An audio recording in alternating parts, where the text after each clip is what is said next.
JEE main के बाद अगर जेई एडवांस की बात की जाए तो जेई एडवांस और जेई मेन में काफ़ी अंतर होता है। यानी कि जेई मेन में अगर आप देखोगे तो मोस्ट ऑफ द थिंग्स आपको फार्मूला बेस्ड मिलेंगे और स्पीड बूस्ट अप आप करोगे तभी आप अच्छा स्कोर कर पाओगे। और जेई एडवांस की बात की जाए और जेई मेन में क्या है, आपको सारे टॉपिक्स का कवर होना बहुत ज़रूरी है। जेई एडवांस में आपके पास टाइम सफिशियंट होता है और आपके पास जो भी टॉपिक है उनकी डीप नॉलेज बहुत ज़रूरी है। यानी कि कॉन्सेप्ट का बिल्डअप होना बहुत ज़रूरी है, स्ट्रेंथ होना कॉन्सेप्ट पे बहुत ज़रूरी है। यानी कि आप एक ही टॉपिक को सिर्फ फार्मूले के बेस्ड पे नहीं कर सकते हो।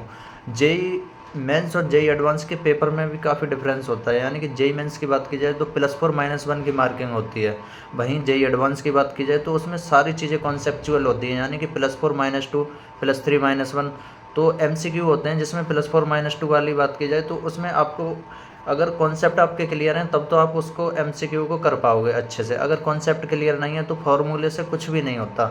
यानी कि जेई एडवांस के लिए आपके जितने भी टॉपिक हैं, जितने भी आप पढ़ चुके हो, वो अच्छे से क्लियर होना चाहिए।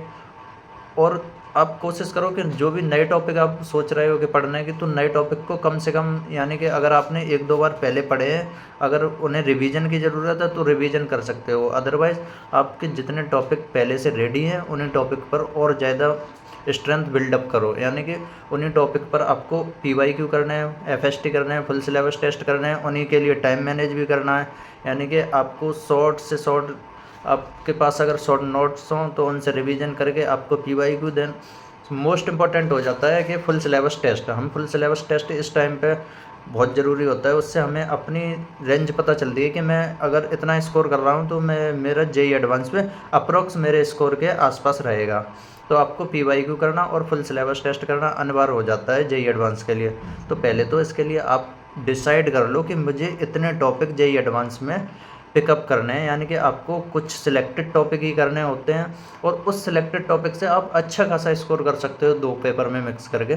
तो आपको अब क्लियर होना चाहिए कि मुझे मैथ का ये पोर्शन अच्छे से आता है, केमिस्ट्री का ये अच्छे से आता है, फिजिक्स का ये अच्छे से आता है। तो फिजिक्स में आपको कॉन्सेप्ट प्लस विजुअलाइजेशन होना चाहिए। जैसे अगर रोटेशन की बात की जाए तो आपको उसमें पता चलना चाहिए कैसे चीज़ें रोटेट हो रही हैं, कैसे उसकी कैसे आप उसको फार्मूले को अप्लाई करोगे।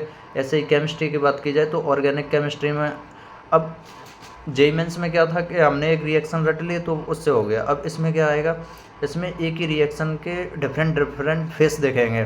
तो वो सारी चीज़ें आपको पता होना चाहिए। रट्टा जेईई एडवांस में रट्टे की कोई मतलब नहीं है, रट्टा से कुछ भी नहीं होगा। अगर केमिस्ट्री की बात की जाए तो सॉरी इनऑर्गेनिक केमिस्ट्री की बात की जाए तो इनऑर्गेनिक केमिस्ट्री में आप कहीं तक एनसीईआरटी यूज कर सकते हो, क्योंकि मोस्टली चीज़ें एनसीईआरटी की ही होती हैं। और 1-2 चीज़ें आप एडिशनल बुक्स जो भी यूज कर रहे हो मॉड्यूल वगैरह वहाँ से देख लोगे।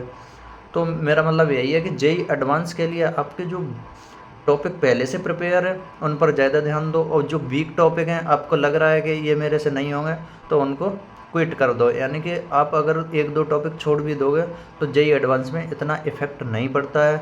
आपके जो भी टॉपिक तैयार हैं वो सफिशिएंट टॉपिक होते हैं। तो इस वजह से पीवाईक्यू मोस्ट हो जाते हैं इम्पोर्टेंट। पीवाईक्यू आपको हर 1 दिन के बाद तो लगाना ही लगाना है, जिससे कि आपको पता चले कि आप कितना स्कोर कर पा रहे हो।